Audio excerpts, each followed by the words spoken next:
For our COBT viewers, it's Maynard, Mike, and Jeff here with a really good friend and what I would call an energy transition practitioner, someone with a long history of trying to bring down emissions and do so with new technologies. I'm talking about James Calaway. James was a chairman of Orocobre, which was a big lithium mining company. He's done many years of work in Chile around solar, and now he's thinking about hydrogen there. And more recently, over the last 7 years, he's been the executive chairman of Ioneer, which will be one of the largest lithium projects in the United States. He's a student of energy, a practitioner of transition, and a good friend and someone we've just really enjoyed getting to know. And James, we're delighted to have you. There's going to be so many topics we can cover today. It's going to be quite fun. Maynard, thanks so much for having me. It's really an honor to be here. I love your show. I love your work. It's so thoughtful, and I hope that I can live up to the wonderful standards of this conversation. Well, we know it's going to be good. It's also must be Oxford month here at Veritim, because with Rob West, this is our second Oxford graduate in a few weeks. So, well, it's delightful to have you, James. Thank you. Mike, what would you tell us, get us going today about our exciting energy markets? Well, I'd say it's exciting across the board, right? We have the Dow's up around 300 or 400 points today. Over the last week or so, the Dow, NASDAQ, and S&P are up 3.5%, 4%. And you're seeing a lot of these AI stocks have been catching a bid again. But really the big driver this week is just the bank and brokerage earnings have been pretty phenomenal. And so it's a really good setup. And so two things. I think one, the markets really look like a Goldilocks market right now, right? I mean, if I would have told you, sort of we are approaching levels that we did in sort of December of 2021 on the NASDAQ, the S&P. Back then, 2-year rates were at 75 basis points. They're at 44.75% today, so 400 basis points higher. If I would have told you back then the markets would be sort of where they are today, with that type move, you'd have thought I was crazy, but that's where we are. So it feels very Goldilocks from that standpoint. And I think the reason why the markets are moving and why you're now starting to see crude oil move higher, up above the $75 band we've been talking about, is that this soft landing scenario is now becoming more consensus. I think most people have been waiting for a recession in the second half of this year, and it just doesn't look like that's playing out as people thought. And I think you're seeing a bit of chase in equities. As far as commodities, like I said, I mean, we've been talking about this for the last, couple months. The market was in contango. Now we're back into backwardation. You have Russia cutting 500,000 barrels a day, Saudis cutting 1 million barrels a day. And so the supply issue wasn't the issue. The demand issue was the issue. And it looks like demand prospects are improving. China is not around. That's one of the things that's holding the markets back. But we'll see how that develops. I'd say from the standpoint of what we're thinking about and, what we saw over the last week or so is I thought the Denbury Exxon merger news was really interesting last week. We're not going to talk about the price that they paid, whatever the case may be, but what I think it points out is Denbury had a CO2 pipeline business that was irreplaceable. And I think when we go forward with the CCUS and just this energy transition, if you have assets that are irreplaceable, technology that's irreplaceable, you're probably going to receive a pretty good bid. If you don't, if you're a commodity firm, you're probably going to see your multiples continue to sort of go sideways or even down. So I think that's point number one.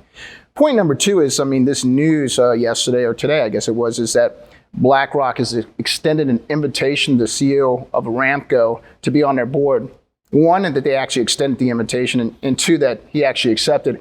I think that kind of tells you of where the energy transition, the battle against fossil fuels over the last 2 years has really come around. And I think that's for the better. And so that's a positive thing. The last thing we really want to touch on is just this is earnings season is starting to kick in with, for energy. This week, actually tomorrow, you're going to see Baker Hughes and Halliburton are going to be reporting.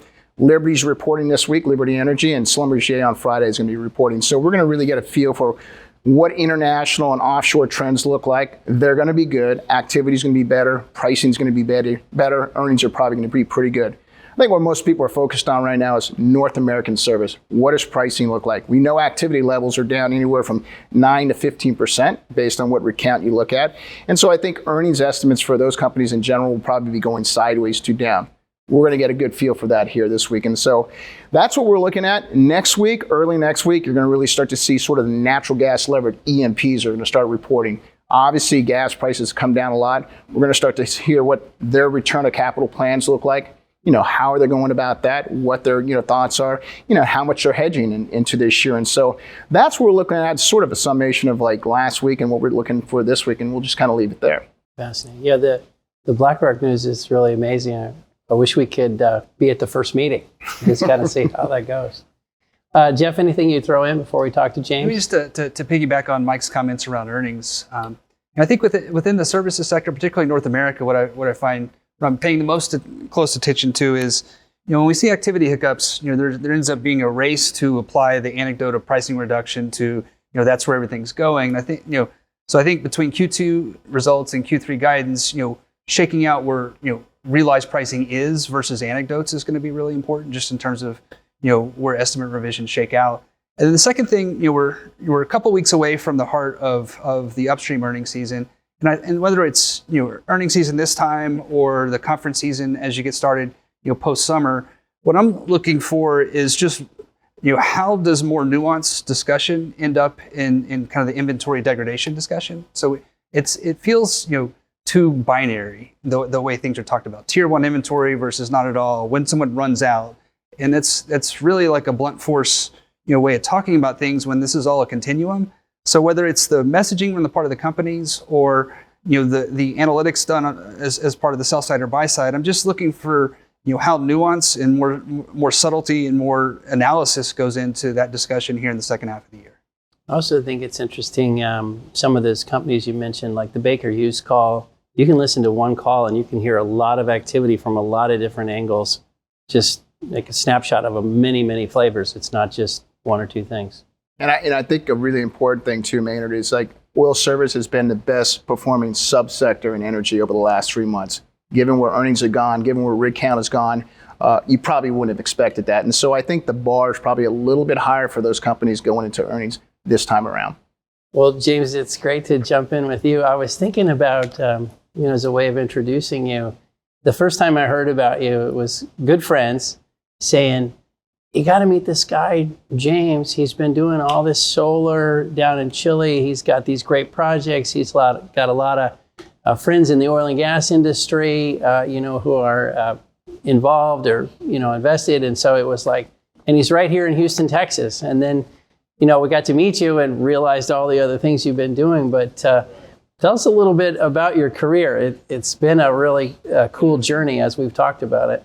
Well, Maynard, I feel very blessed to have had the career I've had so far. And still amazes me at 65 that really feel like I'm doing the best work of my life right now. So I'm that's a blessing to have such a experience. I came out of I wanted to be an arms control negotiator. Actually, I'd worked. It was at the University of Texas and worked with Walt Rostow and.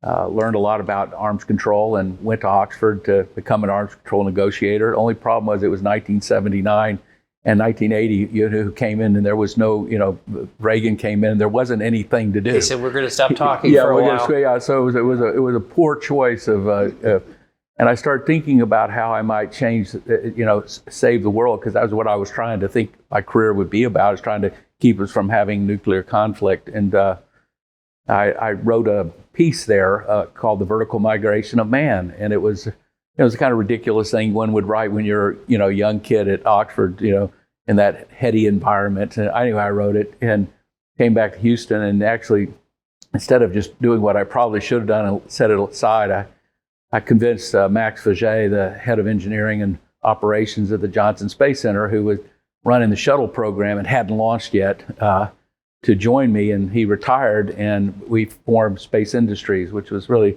the first major commercial effort in space. For 10 years, that's what I did. We were trying to build a private space station, actually, that would use the shuttle as a life support system. So it was a very, very interesting start, but it started from the basis of how do I save the planet from killing itself? And I thought that putting people into low Earth orbit and looking down on the planet as a totality, that the interest in nation states would diminish, and that we would understand that we're really on this planet together. So it's interesting. Then I went off and, after we built Space Industries, we didn't get to build the space station because the government was duplicitous in that regard. But we came awfully close. And I learned a lot about big engineering projects and how to organize bodacious things and try to do them. And anyway, I went in the oil business with my twin brother, and we built a public oil company and spent a lot of time drilling. We shot about 1,300 square miles on the Gulf Coast of 3D, and they were part of the effort to try to figure out what was left. And we're really brilliant. We sold out in 2000, just before the resource play, and that was a big mistake. But what the hell? And that led me to thinking about, what do I really want to do? And my brother went off and was one of the founders of Pattern Energy, with large wind and solar business. And I piddled around in software here, chairman of a company called DataCert, which became a large software company. And then really realized that I was the Aspen Institute. I got to give a call out to the Aspen Institute because I owe them a lot. I was at the 2007 Aspen Institute, where the discussion was about energy security, and the role of things like electric cars and other things to perhaps wean us off of our vulnerabilities. And I couldn't stop thinking about it, and came home and started studying electric cars. And well, there weren't any. The Roadster hadn't come out yet, but the idea was there. And I started realizing that I needed to learn a lot about batteries, and went to many battery conferences. And by the way, just for all your viewers, if you ever you have insomnia, just go to a battery conference. It'll cure you of anything, I promise you. I learned a lot, and came back and couldn't figure out how to invest in the battery business. It was really difficult, and I would have made a big mistake back then. When it go to A123 would have been the place you'd put your money at the time, and everybody knows what happened there. I lost all your money. But I noticed in all these papers, I was looking at big, thick stacks of papers, and realized that it was how fascinating it was that one day it dawned on me that in the back of all these chemistry, because battery conference papers are all chemistry, and in the back I thought, I think every one of them has Li in it. And I went back to the office that next day, and I went every single paper, and I didn't know what the chemistry meant, but I knew that I looked for Li in every single paper, and it was a big stack had Li, and I said, my God, if there's going to be an electric revolution, the world's going to need a lot of lithium. And that led me to hiring top talent, technical talent, because I always think it starts there, and really smart people that had helped develop Atacama and Salar de Atacama in Chile. And I was lucky because we started searching for. I told him I use Daniel Yergin's thing. I know where Saudi Arabia is, but I don't know where Kuwait is, and that led to that was the direction I gave them, is find me Kuwait. And fortunately for me, my timing was perfect, which isn't. Some of it's luck, some of it's being in this right spot, and that led me to making an investment in a little tiny company called Orocobre that had just drilled 2 little slim holes, about an inch round, down in 200 meters into a big 80,000 acre salt flat at 14,000 feet in the Andes of Argentina. And the chemistry of the fluids that they brought up to the surface and had to report, because they're a $27 million market cap Australian company. I mean, the interesting thing was that the day before they announced this, the market cap was 27 million. The day after they announced it was 27 million. That, i.e., the markets had no idea how to think about this. But my team immediately recognized they had the best chemistry they'd seen since Salar de Atacama. And that led me into the lithium industry. I mean, that's how I got there. And I went down and bought 15% of the company and became the chairman. And then we had to deal with the Kirchners and craziness of Argentina for years, and built really the first big new lithium brine chemical plant in 20 years. It was the first one, and actually there really has been very little done since then. So, and that's formed the basis for what is now Allkem, which is one of the largest lithium producers in the world. It's the core asset to When Orocobre, you mentioned the 27 million in market cap. When it merged with Galaxy and became Allkem, how big was it? Well, when I left, I retired as chairman because my wife was upset with the fact that I had made this wonderful investment and I couldn't sell a share as chairman. For a practical matter, the company was worth a couple of billion. And now, and it's the lead asset. I mean, it's the horse is our asset. It's now got 10 billion. So it's really a unicorn. And so that was the 8 years of my life I was dealing with that with, of course, the able management team. I mean, I don't want to take over practice. I mean, but I was chairman and I was down in Argentina most of my time getting that done. And that turned out to be very important. And I retired. And then very quickly after that, I get this call from a friend of mine who's a fund manager out of Melbourne. And he said, there's a fella in here and I know him. He's got a very good reputation. And he's got this idea for a project he thinks might work in lithium and in between Reno and Las Vegas, and he wants to talk to you. And I said to him, I'm not interested. It's a clay project, and I'm not interested in lithium clay projects. And that was my bias, obviously, coming out. And he begged me to talk to him, and I agreed to do it. And I ended up having this fabulous visit with Bernard Rowe, who's a CEO of Ioneer. And I'm executive chairman of that company now, a public company. And we are on the precipice now of building the most important lithium project in America.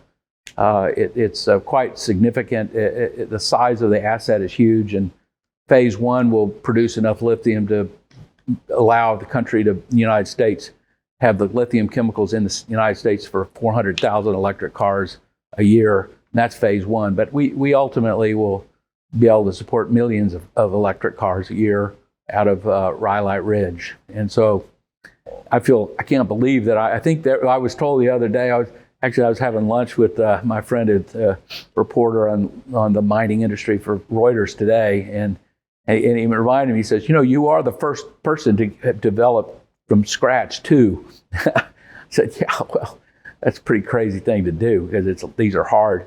And we're start construction in Q1. It's over $1 billion facility and very complex. Well, and I think people who've, if you Google Ioneer, you pretty quickly realize it's got a $700 million loan from DOE. Yes. It's got contracts with Ford and Toyota and Panasonic to deliver lithium materials. And so it's really incredible. Well, it is, and I've learned a lot in working on and I'm the executive chairman of the company. So we have a wonderful team that does the day-to-day work with me, and wonderful. Building something in the United States is hard, particularly when you're on federal lands. I mean, we do have a broad-speaking issue when the cost of construction is 50% of what we have to spend in China. It gives a fundamental advantage to the Chinese, particularly when you talk about big capital-intensive projects. And this is a problem because we everything here costs so much, and permitting takes so long. On that cost thing, because it's a really interesting point, is as you think about. So your number, 50% greater here. Yeah. How much of that was just the law, the timing, the permitting, the studies, before you get into the manpower and the materials and some of the other things, how much of it is just because you're here? Well, it definitely is. The significant impact is on the duration of the permitting process in the United States. And look, by the way, I don't think anybody that's serious in working on U.S. facilities thinks that we should have the good old days where miners went out and just ravaged the land. I mean, nobody thinks like that.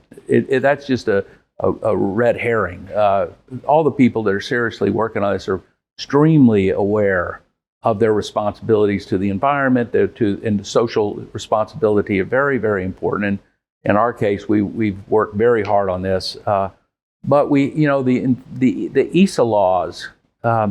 While they're good intended, they have good intention. And I'm an environmentalist. I want to care for it. But we've created a monster by freeing up the extreme left of the environmental movement, not the whole environmental movement, but the extreme left has these tools of litigation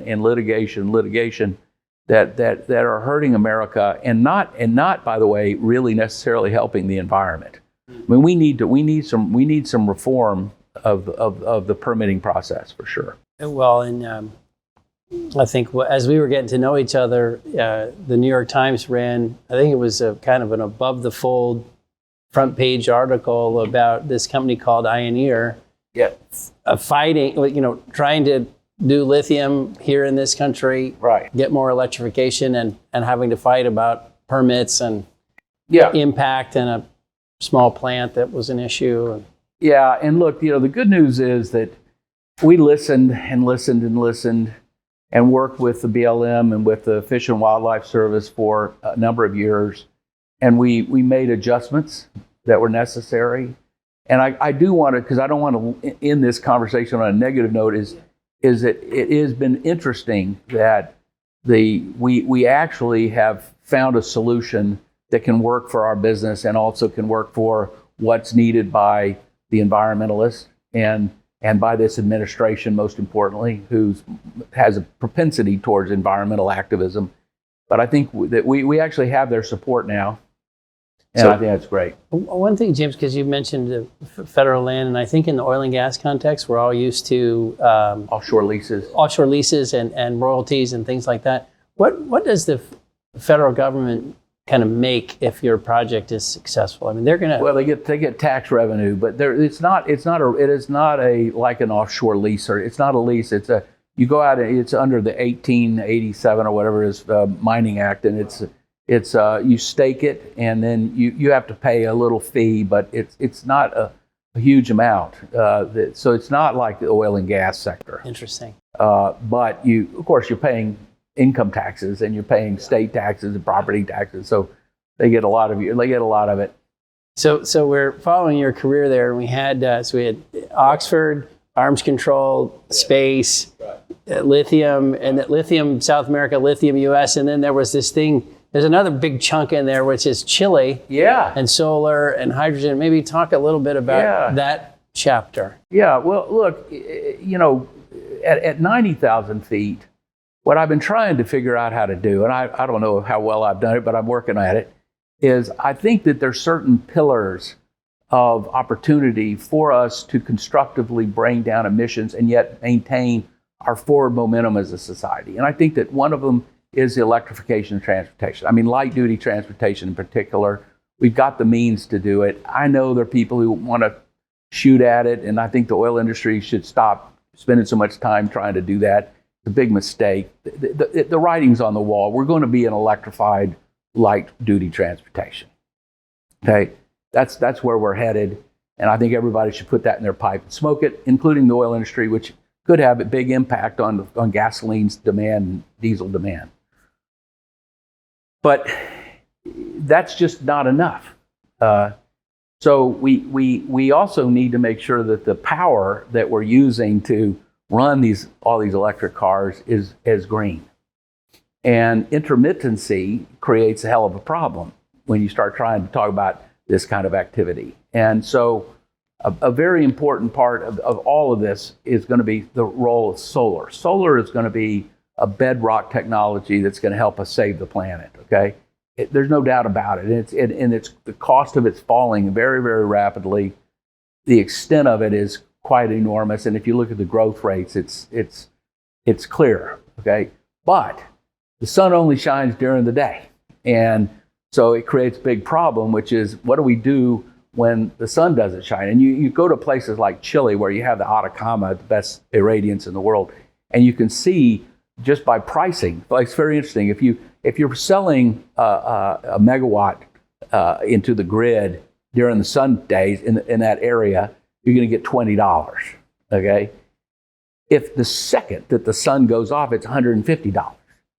Okay, so it tells you something, right? It tells you about an enormous arbitrage. And so what's very interesting is for a long time, the price of mass storage was not coming down fast enough. But we're starting to see a faster and faster decline as scale of manufacturing is going up.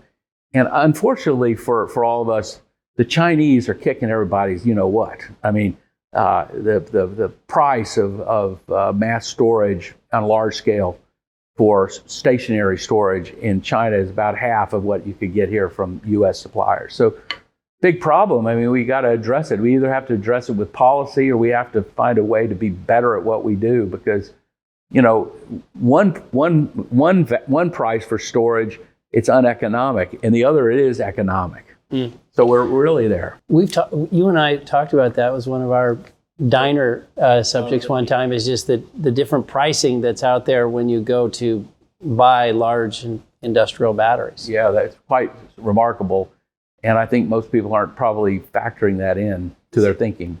James, is there anything, as you've watched I think the thing we're always curious about is what's happening with battery technology. Yeah.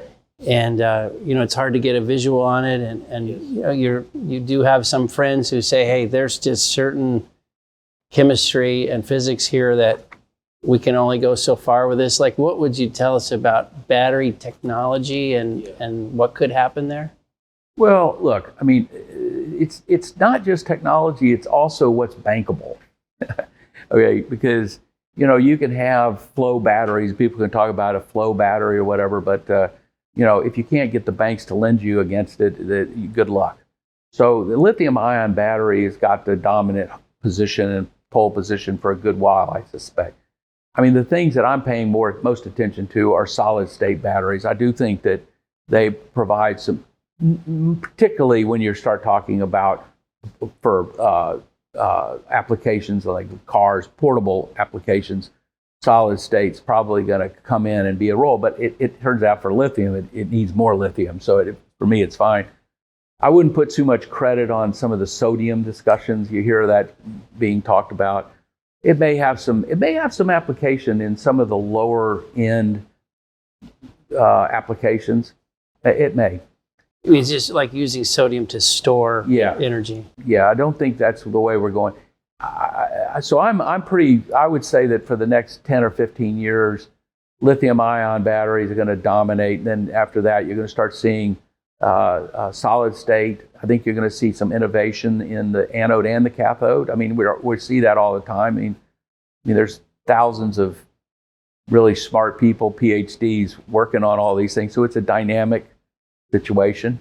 I mean, I deal with the cathode makers, and one of my biggest customers is the most sophisticated cathode maker in Korea. And I assure you, when you go to Korea and you go to their fab facilities, you would think that you're at some university, because it's all PhDs with white robes, and it's quite serious kind of thing. So it's a very dynamic, but I basically think that lithium ion is going to continue to be the key. And I also think it's going to be the key for the next 10 years probably in stationary. The stationary provides you with more flexibility than when you have to carry it around. Okay, the weight becomes less important. So if there is going to be an early, change, it's probably going to be, you're going to show up over there in the mass storage. And just one last one for me before Mike jumps in. But if you look at if lithium will dominate or be the prevalent leading source of batteries, do you think we're going to be using less lithium for a certain amount of charge, or do you see a change in how we're using or applying lithium in the technology? Well, you raise a very important question, because look, right now, if you look at expectation for demand around the world relative to supply, we have a mismatch setting up, and it's a serious matter.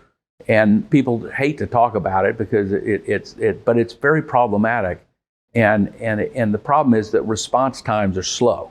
So, just based upon my engagement with the people that actually do all of this, I would say that we can assume that around 2028 there's going to be a big puckering up moment here, where we're either going to have found a way to use less per car, or we're going to slow down the production of electric cars, or we're going to have some breakthroughs in how we can produce this stuff.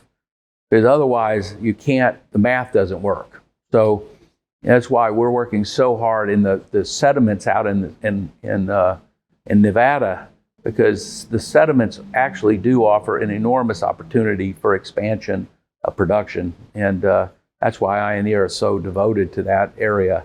Because it could be the combination of what we're doing and at Thacker Pass with Lithium Americas. Those two projects really represent the big opportunity. Now, some people say direct lithium extraction from fluids. Like at the Salton Sea, you hear about that, or you hear about it over there in the Arkansas and the Smackover.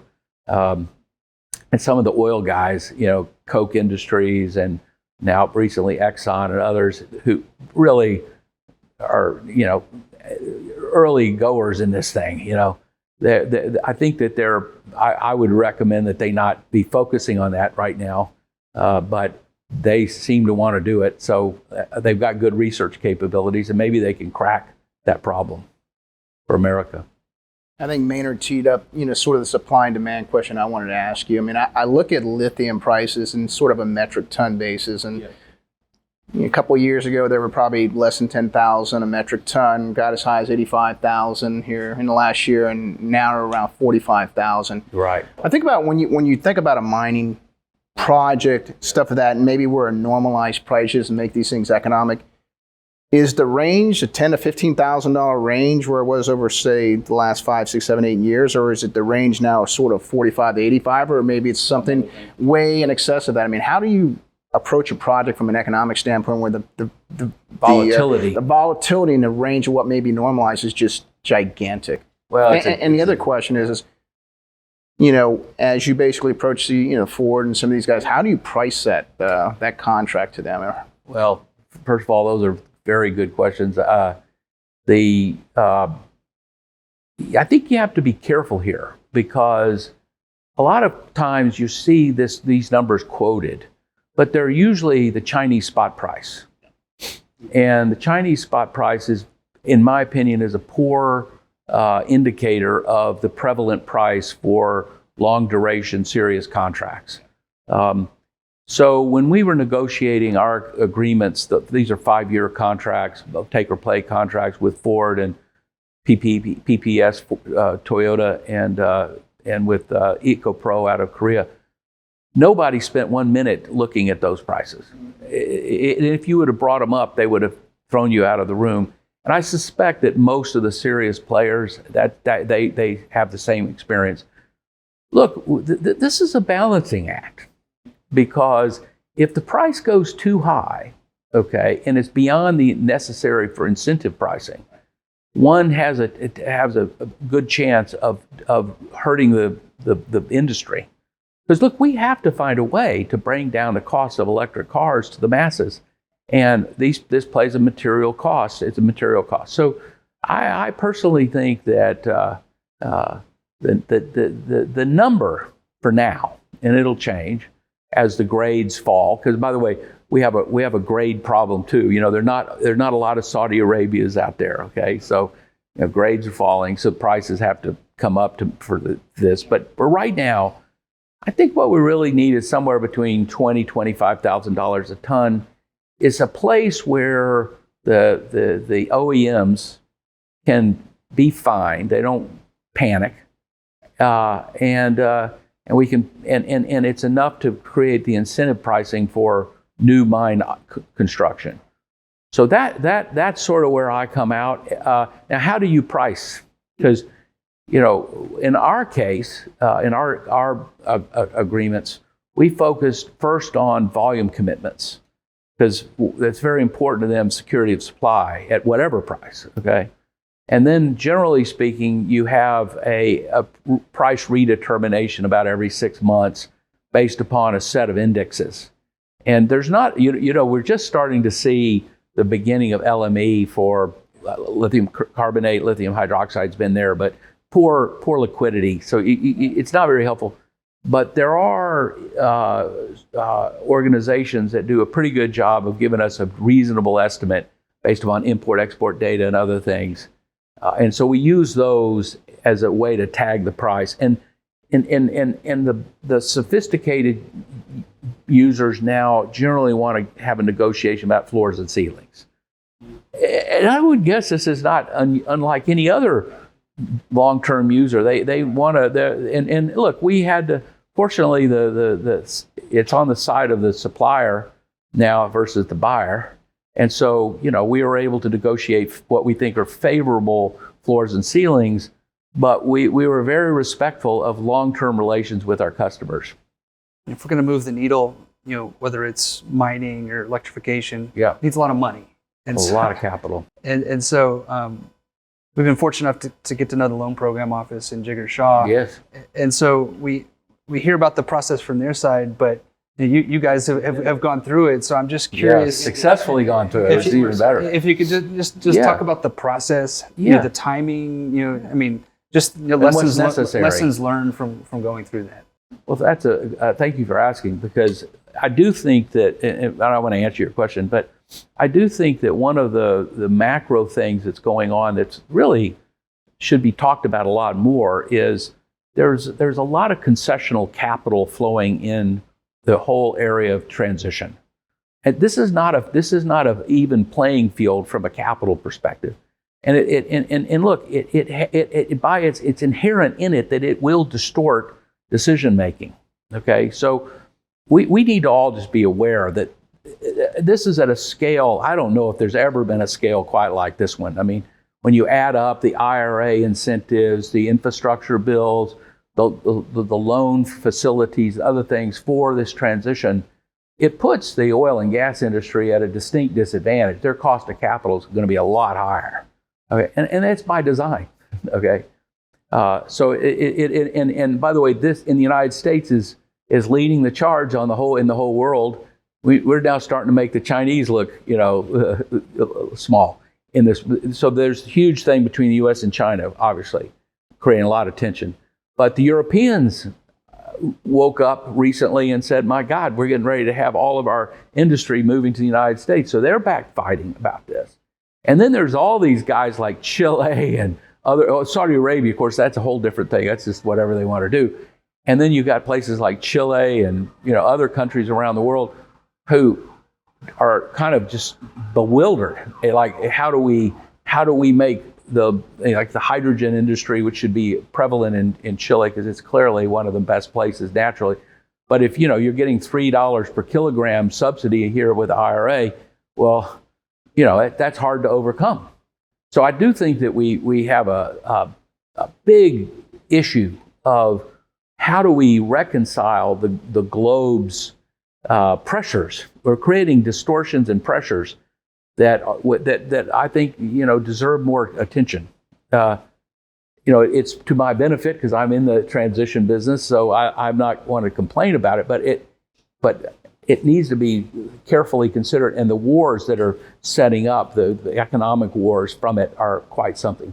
Now, as it relates to Loan Programs Office, Jigger Shaw is a very important person in the United States right now, oversized. And he the good news about him is and you've gotten to know him, he's a deeply practical fella, and he comes from the private sector. He's not a pinhead out of a bureaucracy. He's a really knowledgeable guy, and he set the culture there. So when you interact with the Loan Program Office, as we have, you don't feel like you're in a place where you go, what the hell's going on? You feel like, okay, I'm talking to a bank syndicate and I'm doing structured finance. Where, I remember when we were doing the financing down there when we had the Kirchners, you'd sit there and I had the ministers look at me right in the eye and say, capital doesn't count. It's like, wow, where am I? But that's not here. They're very thoughtful. It's rigorous. And I do wonder for significant capital, I think there needs to be an understanding that companies need to do a lot of work before they show up, because you're going to go under a series of ever more detailed views, and then they're going to hire out external counsel, and they're going to come in and they're going to ask you 1,000 questions. But that's exactly what you would want them to do. They're representing our money. This is government money that they're investing And so you want them to be careful. And I got to hand it to them. They're very rigorous. And it took us, I think, around 18 months process to get through. By the way, another interesting thing is it's not just the process, but they've been really fantastic in staying with us and following us. And we have meetings with them every 2 weeks. They've been very supportive of encouraging the government agencies to get on with it. So there's an advantage to them. That's actually it's something that came up with Jigger, as we discussed. It's like if he makes a loan to a company or a project, and that project is having trouble with other government agencies, I think what Jigger said is, I'll try to walk down the hall and see what I can do, or he made some comment like that. Yeah, and now look, he's not. Listen, let me be careful with this. Look, he's not going to do anything to overstep his bounds. Like, he's not going to walk in and say, "Hey, you guys in the Bureau of Land Management, you got to permit this thing." They won't do that. Yeah, you don't expect them to. But the fact that they've done extensive due diligence and knowing what it is that is important to the administration, to the president, really does help you. And they've been just great partners. And we're looking forward to closing our loan here in the coming months and starting construction of this Rhyolite Ridge. It's going to be fantastic. Can't wait. Soon. So in Nevada, the local the mayors, the governor, like what's the environment like as you start to build this out? Well, the current governor of Nevada is super great. I mean, he's very supportive of responsible mining, and it's a mining friendly state in general. This governor is really working hard to get these projects ready to go and build them. The local level, I mean, we're Esmeralda County, where we are, I think it's the lowest population county per square mile in the United States. It is a big county with 278 people, I think. So we're in the middle of nowhere, and we have a small town near us, about 15 miles away, and then a couple of other bigger towns, but still small, Tonopah and others, that are an hour drive away.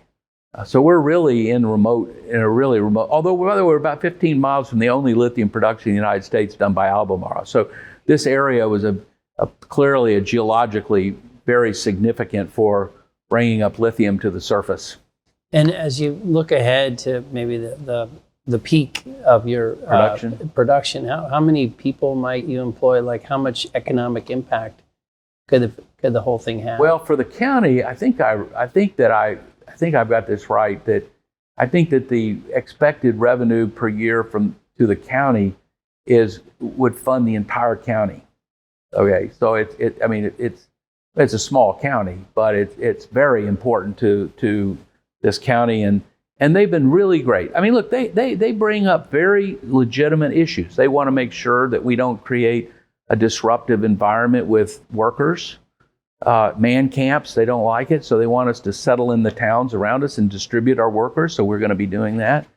There's going to be a lot of trucks. I mean, trucks bringing in reagents, trucks hauling out materials, so they're very sensitive about, where we go with our trucks, how we handle it. You don't want to have you want to have big brake systems going right through the town, waking everybody up all night. Interesting, like a funny thing, you wouldn't think this would be very interesting, but it is to me, is we realize that out where we are, it's right by the big white mountains, and it's a dark area, incredibly dark when the moon's not out. It's just super dark. And so the people out there really love to look at the stars. It's one of the things they love to do. And so we made an accommodation for this. We're having all of our lights in our plant are going down with that kind of yellow light that doesn't impact the dark sky. You would think that's not important, but it is. And then, of course, water. I mean, we're very, very conscious of our use of water. We're very, very diligent about minimizing water impact, and I think that's another thing that's very important to them. But is it the kind of thing, James, it's going to have thousands or tens of thousands? Like, how many people are Well, coming? in phase one, to be, I think, around 600 people during construction. And then the staff out there would be about 275, I believe, people. It's a highly automated plant. I mean, this plant is being developed, by the way. Our EPCM for this has been working with us for 5 years as Fluor. They've done a fantastic job. But we have, like, for instance, ABB is doing the control systems, and so we're using a state-of-the-art, highly automated plant. So it'll look like a state-of-the-art, brand new super chemical plant. Okay, so you don't have huge numbers of people for phase one. Phase one.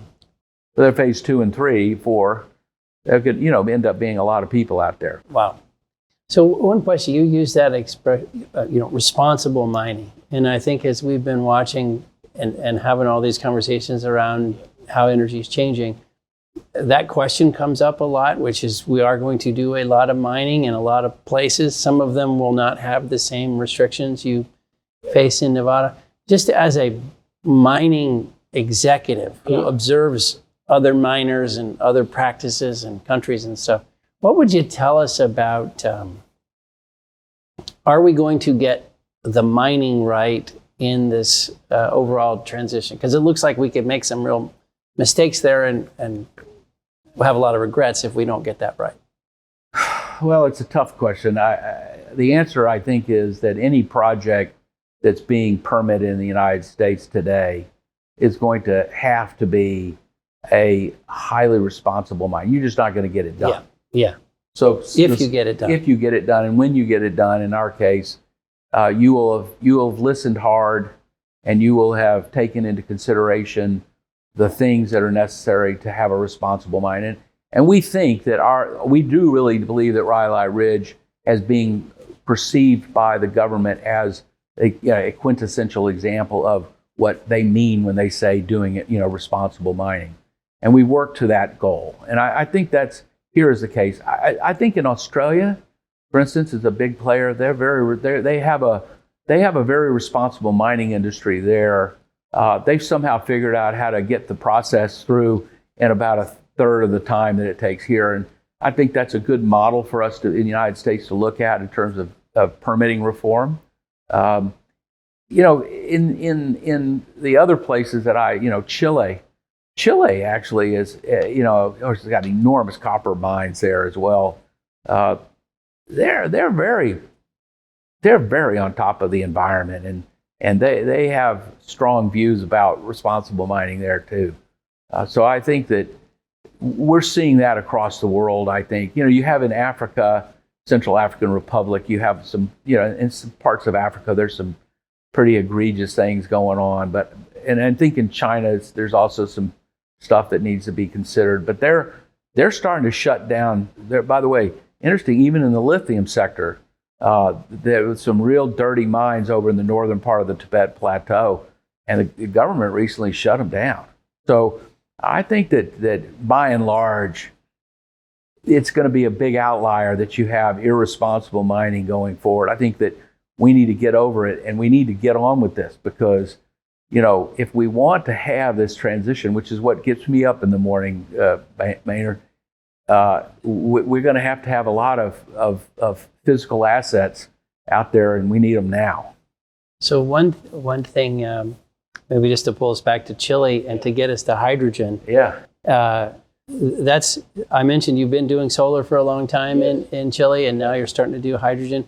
Talk to us about hydrogen, your observations on getting it done at scale. What are some of the implementation issues? We'd love Challenges. to hit that one with you. Well, I'll tell you, the first and foremost thing that we got to all be honest about is that for green hydrogen is that intermittency is a hell of a problem. And the reason is that intermittency, it ends up meaning you have to piece together a bunch of different things in order to have capacity factor in your plants that can be economic, or the price you have to sell your material for is too high.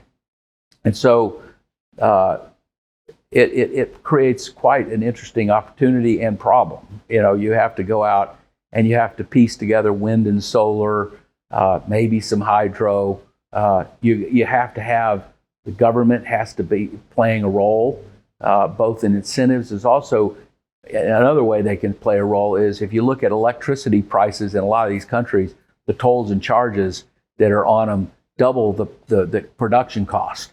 So, if in this transition, we have a transition, and I think it's a 10-year transition or so, approximately 10-year transition, in my opinion, where we're going to have to, the early big projects are going to have to be very creative about piecing together green power, particularly with green production, very creative. And they're going to have incentives from the government and support to go. I think that I have a view of it's like a bridge. That's a bridge to a different place. And I think that 10, 15 years from now, what we should all be expecting is that green hydrogen is going to dominate. And the way it's going to dominate is that the combination of solar and low-cost storage, when it gets to a certain combined cost, then it's over. That's it. That will be how we do it. Right now, that's not where we are. The storage is too expensive for producing a competitive green hydrogen. And by the way, when I talk about hydrogen, I mainly talk about ammonia, because I think that's the ammonia is going to be really important to make it a global commodity, because hauling, hydrogen around is pretty difficult. It does seem like Chile has an interesting culture around mining, the environment, use of solar and wind. Yes. They're pushing into hydrogen. Tell us just a little bit more about the country. There was this situation where the president was talking about some nationalization. You might explain that. Oh, on lithium. On lithium, Chile's sort of a fascinating place. Yeah, it is. Well, let me just say, I've been there working down there for 10 years, and I find it to be a very responsible place. It's a lot of smart people. It's a very well educated population. It's about 20 million people. About a little less than 20 million people. It's blessed with the best irradiance on Earth.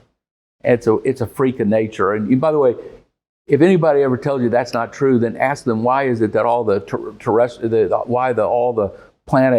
all the big telescopes are there? It's because there's a weird thing in the atmosphere, and so we get this fantastic irradiance in the north, and in the south, way down at the tip, you have the most wind in any place on Earth. So the trees are all bent over like this. It's a crazy place. Unfortunately, they're about 2,000 miles apart from each other. So that's not such a great thing, but it has freaky kind of environments. And the Atacama is the one that I think is most important. The people, the government, we have the Boric administration is one could say is clearly a more left-leaning government. But Boric has shown some great resistance to radicalization. And the way you know that, by the way, is, look, his key thing he wanted to do was pass a really dramatic change in the Constitution. And, they had the constitutional process. They got their, beaten when they put it, the Constitution they proposed to the people, got killed. And he could have easily gone to the streets and brought his people to the streets and, it's all kind of hell. And he didn't do it. He said, you know what, the people have spoken. Let's go back to the drawing board. And now they're going to come with a constitution that's going to be much, much, much, much better, more conservative. His people, I've been dealing with the finance minister, the minister of the economy, the minister of energy, and I found them all to be, they're all basically U.S. educated, top universities. They're really smart, and there seems to be a consensus that they understand that if you don't do things right, capital walks. That they really depend upon foreign direct investment, and Chile is the best place in South America to work. So they don't want to lose that, and so they're really very cautious about doing things that are not supportive of foreign direct investment. And I think that they're going to play a big role in this energy transition. It's going to be the most important place for green hydrogen in the world is going to be the Atacama. And the ports are going to be, those deep water ports right there, right by it, are going to make that convenient. We just have to get through this transition of the next 10 years, but ultimately it's going to be solar with storage in the Atacama is going to be the Saudi Arabia of green hydrogen, in my opinion. That's interesting that you bring up Chile, because it's almost a test market for maybe the rest of the world. You know, as we go to intermittent type, generation. Do you worry that, you talked about going from $20 in the day to $150, $200 a night, and that, sort of a country can't live with that type of a volatility? Do you see us, the U.S., potentially going that direction, not today or tomorrow, but if we swing too far too quickly, the generation base, or not the generation, transmission base is just not there, that we see a lot more of this, and then you have a pushback on the renewables and stuff of that nature. Do you potentially see that over the next 5 or 6 years, that even being a possibility? Well, I'm concerned about it because I do think that you have a situation where you have solar prices particularly are falling so fast, okay? So the daytime where you have significant amount of solar radiation are falling like rock, okay? Problem is that the sun goes down, right? And so you saw this, like in Europe, they had, just the other day, they had negative pricing for daytime power because of solar. And so we're going to have to work this out. And that's why I'm focusing my work. I'm getting ready to start building. I anticipate our solar business, we're going to be building about we built about 350 megawatts so far, but we think we're going to build about another 350 megawatts over the next 24 months of solar and storage. Because I think we need to start pressing on that subject and trying to take some of these arbitrages and bring them down, okay? Because we need to smooth this out. And ultimately, we got to find a way to have base load solar. And we don't have that right now. And that is totally dependent upon cost of storage, which is too high. So that's what we got to figure out in the world.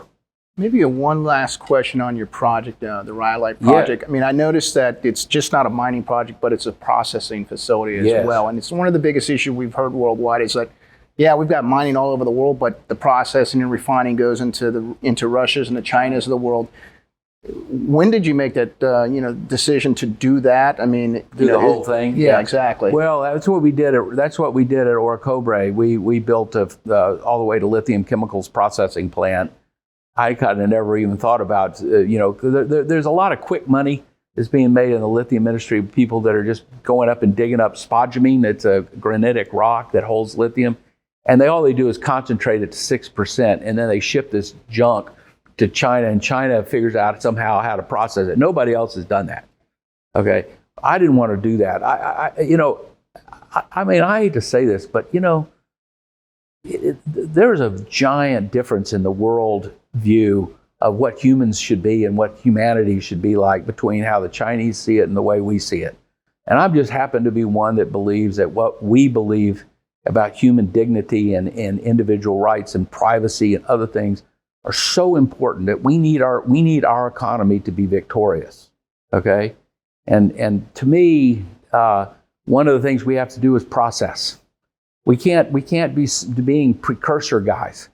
And so at Rhyolite Ridge, we're going to go all the way to chemicals to stay in America.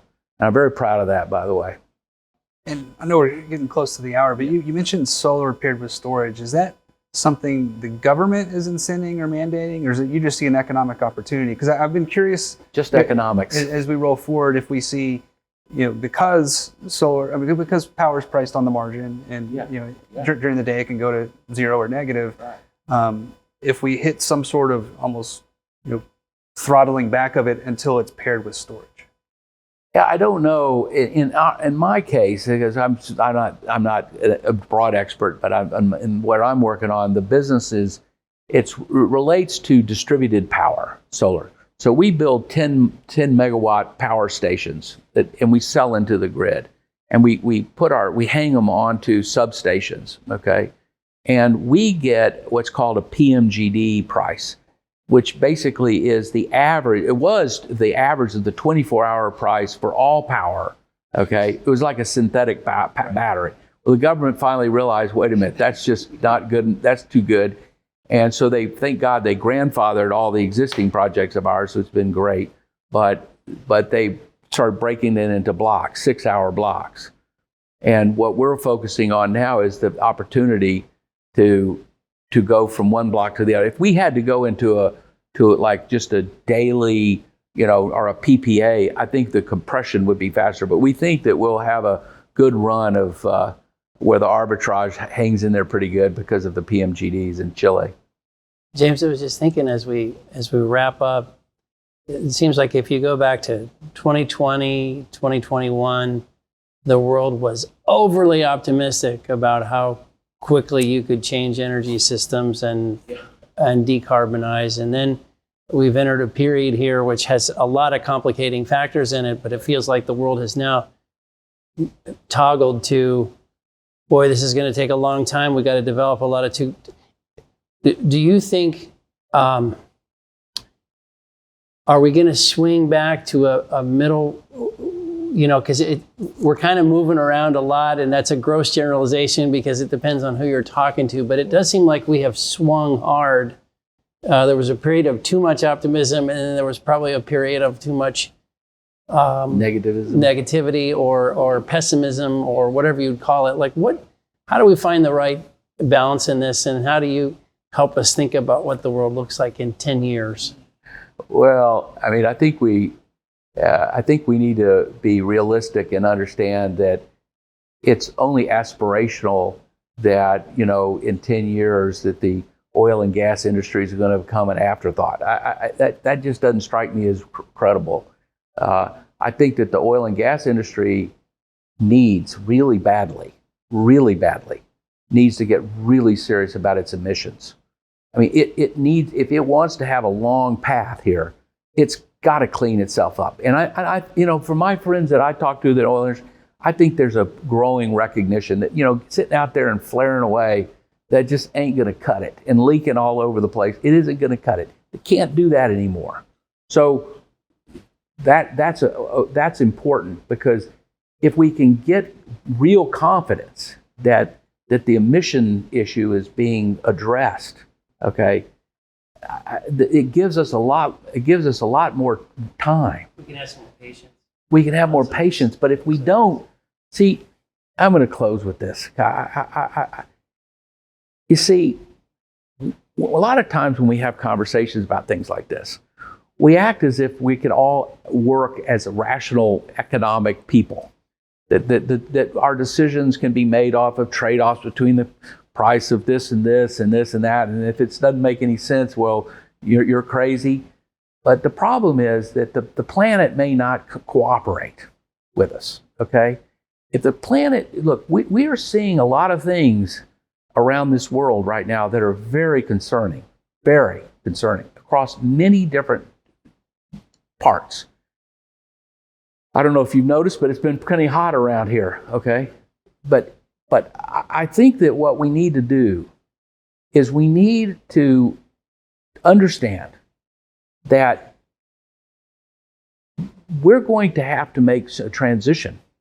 We're going to have to make this transition, and we have to do it now. It's the conservative thing to do, is to do it. But we need the oil industry to be a part of that, okay? We need them to buy into this, and they need to stop. They really need to stop spending their money trying to undermine electrification of transportation. They got to get over that. That's going to happen whether they like it or not. They ought to join in trying to bring down emissions, show that they actually can do sequestration. Okay, show it. I mean, there's not a lot of great examples out there of showing how demonstrating economic and viable sequestration. There's not. So come on, join the party. Let's all agree together. And maybe back to the earlier comment about why the BlackRock brought in the CEO of Saudi Aramco.